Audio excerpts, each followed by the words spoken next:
Welcome to another edition of Wings Weekly. Jay Kleinknecht here, and of course, head coach Steve Jennings joining me. Coach, a couple of days up in Minot, a 5-3 win on Thursday. Rough start, but a 4-goal second, and you overtake their lead and end up winning that one, as I mentioned, 5-3. And a great start on Saturday, scoring 46 seconds in, 2-0 lead after one. But it ends up being a 3-4 loss as Minot came from behind using 7 power plays to tip the scale. Well, only one of those being a goal, but still kind of had an advantage for a while. Seemed like quite a bit in that game. Friday, the power play went 2 of 3, and the penalty kill was perfect, 2 for 2, excuse me. Saturday, 1 of 3 on the power play and 6 of 7 on the penalty kill. So the power play definitely picking up a little bit. As we talked about in weeks past, that was something that you guys were kind of focused on. What did you take away from the pair of games? A lot. Yeah. Like we talked last week, and I said our power play would get better. It was a matter of time, and that came true, right? And I believe we're moving in the right direction with that group, and our PK was good. The 1 goal we gave up was on a 5-on-3 with a broken stick, and panic ensues and those sort of things, and so they're learning opportunities for us. So I think special teams wise, it was a step forward weekend for us. Friday night taught us, the resilience of pushing back after a tough start, and I don't think anyone was a fan of the start we had. But the second and third periods we played really well. Saturday, going back, I actually spent time yesterday to rewatch the broadcast and hear your commentary. Oh boy! Oh boy! But no, I think it's important in those things. I watch sometimes a lot of condensed stuff, that are edited down, shifts and clips and stuff. And I actually went and watched the entire game. We were in really good shape until about the midway point of the second period. It was about 12 minutes in, we had one shift. With about 12 minutes left to go, we had one shift where we got hemmed in, and that gave them a ton of momentum. We still had chances after that. We walked into the third period, we were sitting on a 3-2 lead. And this is the part and the growth step that we're still looking for from our guys, is learning how to close out a game like that, right? I think Friday night we did a really good job of managing the puck in the third period, and when I got to the point where I was counting our turnovers and just bad transitions, and Saturday, the second half of the game Saturday was full of that, and we were getting caught in transition too much because we didn't manage the puck well. Mm-hmm. Is there a reason for that? Does something happen throughout the course of the game where all of a sudden you're starting to see turnovers and difficulty in transition where it wasn't that way in the beginning of the game? I don't know that there's something that goes in there. Sometimes when you're feeling really good about it, it's easy to feel too good, and maybe that gets in your head a little bit. And I think, to be fair, we're probably guilty of that, right? We get up 3-1, and I think feeling pretty good about ourselves, and that's always there's that fine line of confidence versus cockiness, and maybe we cross that line a little bit. And then when people are trying to make up for things, they're pushing the envelope a little too much. Instead of putting a puck deep and getting in and going to work, they're trying to make a play where they shouldn't, right? And so I think there was a little bit of both of those things for us. Well, and you mentioned it too, having a 5-on-3 power play, and Nielsen has no stick, so that that's a difficult situation. I mean, tough to kill a 5-on-3 anyway, let alone when everybody's everybody's got all the equipment that they need to do that. We're better on the second one. Yeah. Right, so. I wanted to, as we get kind of past that, I guess, I wanted to talk a little bit about a couple of players that you brought in, Anthony Galante and Ronan Walsh. What can you tell us about these players, and what did they bring to the team? Well, I think you saw what Ronan brings through the weekend, right? I mean, he's committed for a reason, and he plays confidently. He's got a big body to him. He's very aware of his net presence and how to make plays around the net. And I think you saw that both from a distance and in close there. We scored that goal on Saturday, which was a great shot from a good spot by a really good player, right? Mm-hmm. And so he's somebody who has a lot of good to his game, and I think for him it's getting confidence under him. So I'm glad he got those first ones, because I think now we'll see him more regularly on the score sheet there. Anthony's again, he comes from a good program up in Maine. He played on that Maine development program last year.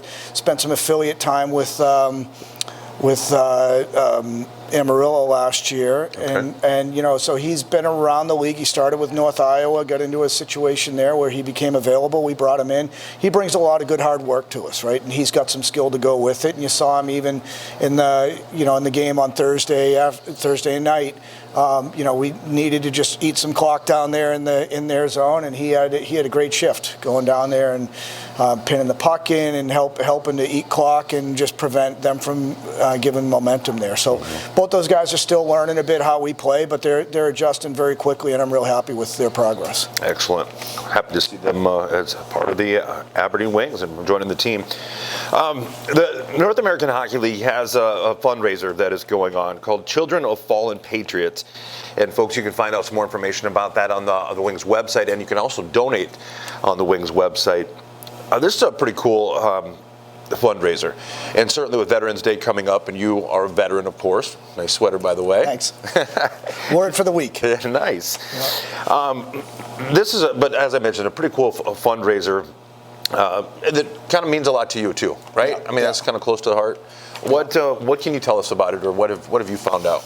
So this foundation, right, they provide funding for children of fallen soldiers, sailors, Marines, to help them get into college, pay for college tuition, and really set themselves up for hopefully a better life. And you know, I think it's being a Gold Star families.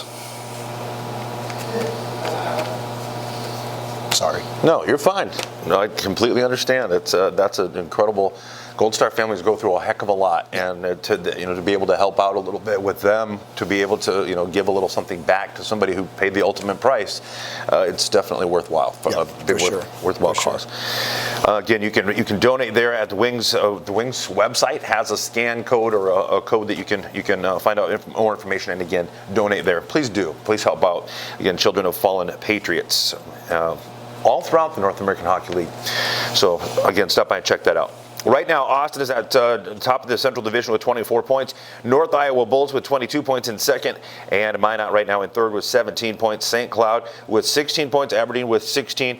And then Bismarck with 7. Coach, you've got a home and home with Bismarck. Actually, the next twice. The next 2 weekends.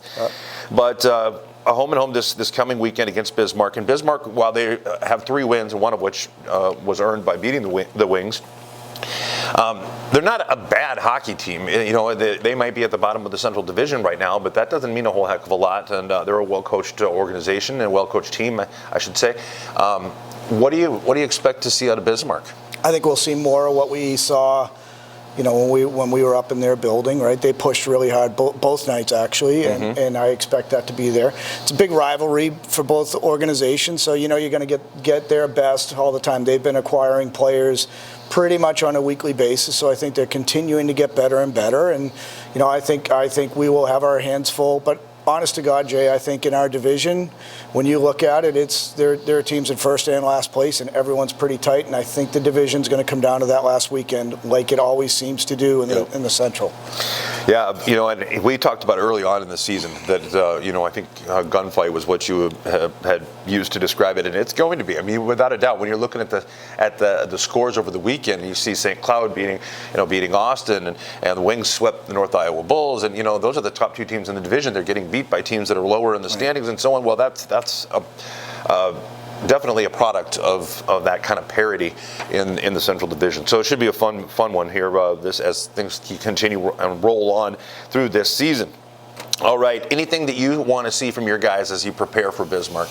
Anything that you're going to be working on particularly or want to see? Yeah, puck management for sure. We had a whole practice dedicated to that today, which was good.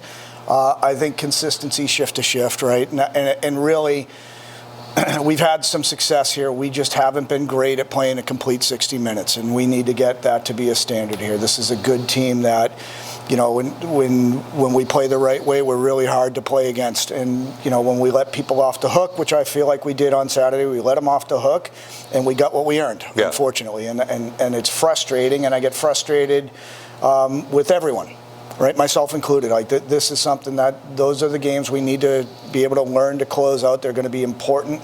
We have to stop giving them away, and I do look at Saturday as that's one that we let definitely slip through our fingertips, and we need to be better, and we will be better. Like So they're making progress, but that's the big part here. Our younger guys are starting to contribute. You look at OC's goal there on Thursday, that's really good. You look at what Schmuck and Chase Davis are starting to do, and you're starting to see contributions from a kid like Galante. And then, we're starting to see some good people, contributing. We have some good players in here. We just need everyone grabbing the rope, pulling the same direction at the same time. Sure. Excellent. All right.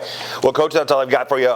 Wish you best of luck against the Bismarck Bobcats again, a home and home this coming weekend. And once again, thank you for your time and thank you for your service. Yeah, thanks, Jay. All right, folks, we'll be back with our second portion of Wings Weekly coming up after this. We raise the bar on bar food with sandwiches, tenders, and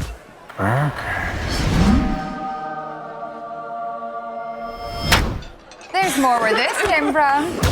To the greatest of all times. Welcome back as we continue on with Wings Weekly, and as usual, a player is joining me. This time, it's Ronan Walsh of Andover, New Hampshire. Ronan, thanks so much for coming on the show and letting people get to know you a little bit. Thanks for having me. You bet. By the way, I got to compliment you. I love the name. That's just such a badass kind of name. Thank you. Yeah. 2 goal night on Saturday night. Obviously, as Coach and I were just talking a little about you and Galante joining the team.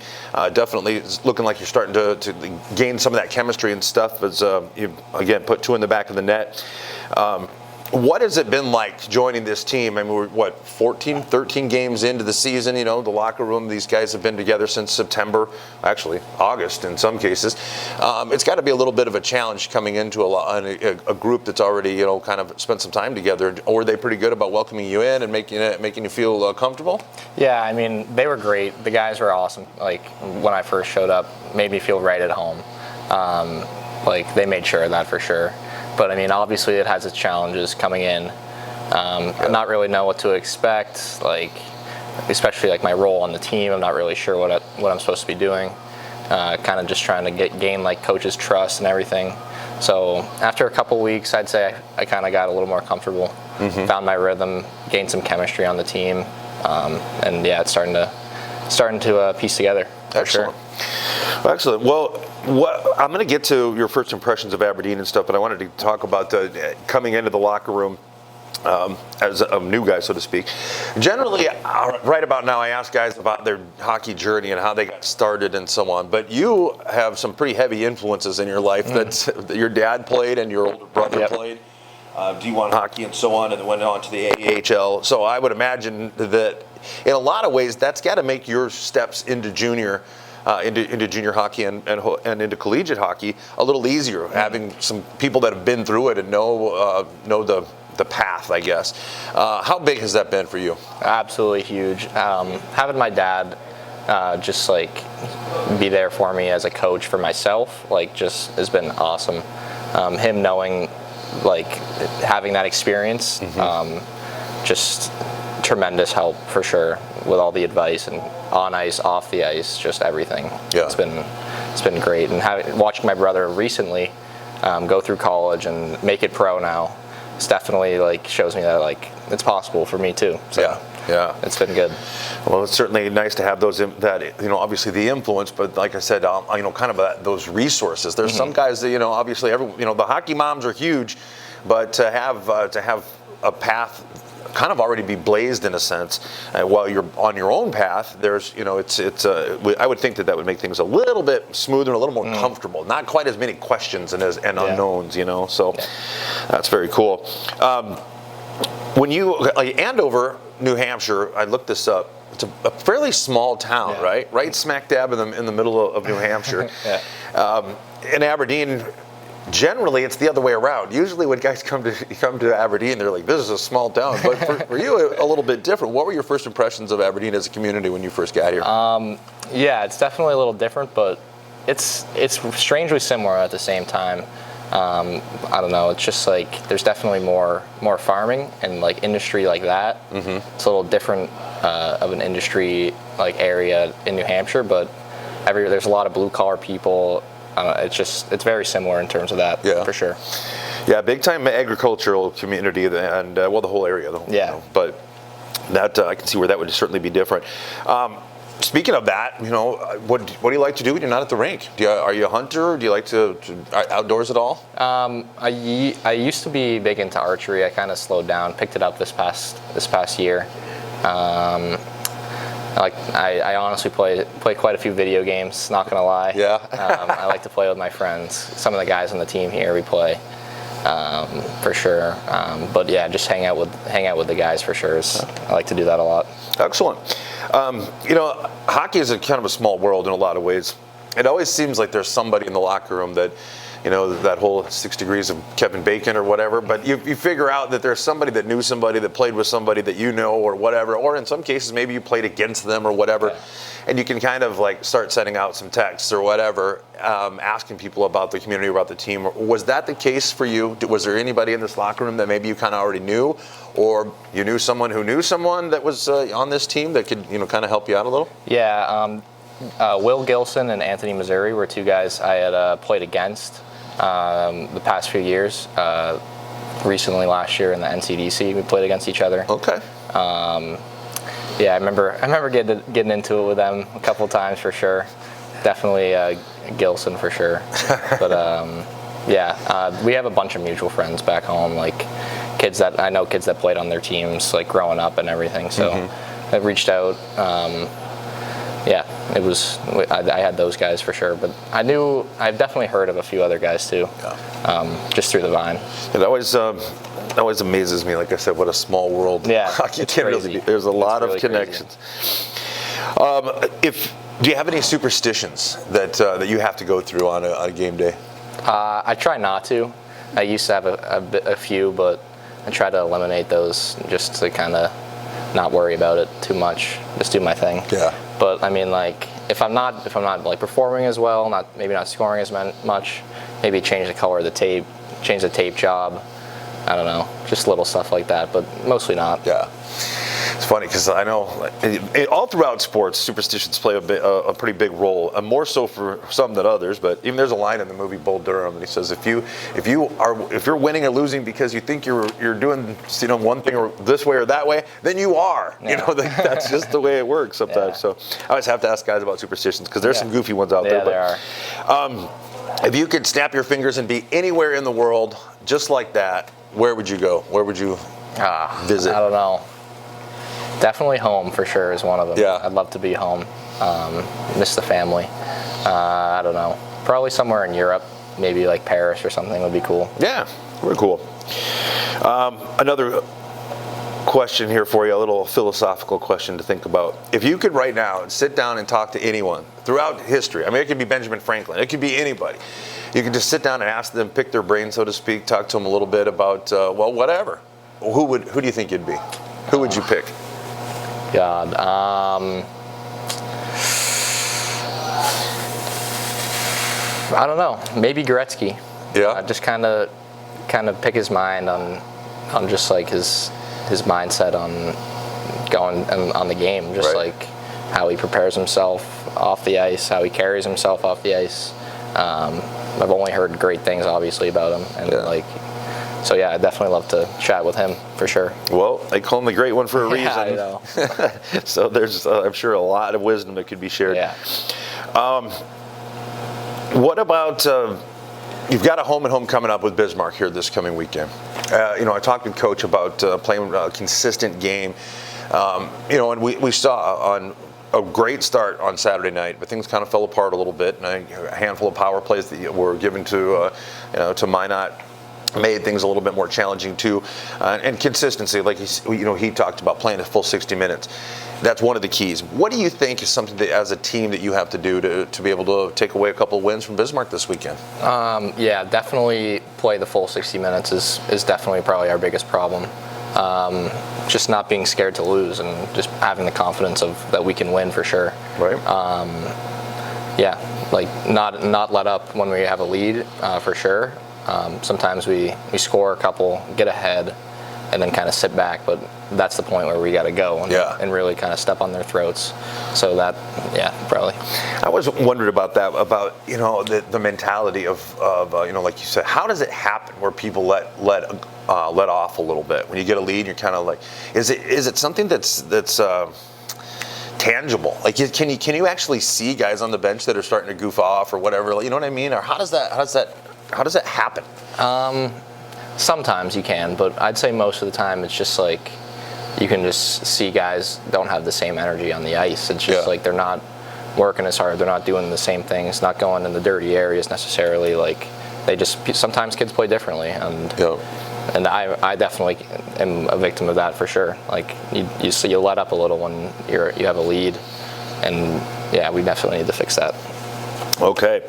Well, hopefully a good opportunity against Bismarck, and again, a home and home against them. All right. Well, Ronan, that's pretty much all I've got for you. Want to give a shout out to anybody at home? Just the family. Yeah. Miss you guys. Love you guys. All right. Well, again, thanks so much for coming on. I appreciate you giving the Wings fans and everyone an opportunity to kind of get to know you a little bit. No problem. Well, your Wings split home ice advantage this weekend with the Bismarck Bobcats. Friday's game is on the road at the VFW Center in Bismarck with a 7:15 puck drop. Fans can watch the game at Buffalo Wings and Rings in Aberdeen or on hockeytv.com. Listen on 94.1 The Rock, hubcityradio.com, or the Rock app. The Wings return to the Odie to host the Bobcats on Saturday night, November 13th. Doors open at 5:30 and the puck hits the ice at 7:15. We will welcome all area veterans to the Odie Saturday night for our Veterans Appreciation Game to honor them and their service. Military veterans can show their ID at the door for free. Admission to Saturday's game. We welcome Dakota Bank as our game's corporate sponsor inside the Automax Party Deck. Plus, fans are invited to stay after the game to skate with the Wings. Get your tickets ahead of the game online at tickets.aberdeenwings.com. $10 general admission tickets are also available at any Sea Express location in Aberdeen with additional purchase. Season tickets and corporate night sponsorships are available for the 2021-2022 season. Call Aaron at 605-380-5852 for more information. Don't forget, Wings Weekly is now a podcast. Find the audio for this season's episodes on Spotify, Stitcher, or iHeartRadio. And for all the news and information on the Wings, visit aberdeenwings.com or follow us on Facebook, Twitter, and on Instagram. Once again, Ronan Walsh, thanks so much for coming on, and congratulations on a great game. I guess it ends up being a loss, but still, two goals. That's a nice way to get things rolling as an Aberdeen Wing. Thank you so much for coming on. Yeah, thanks for having me. All right, folks, that'll wrap up this week's Wings Weekly.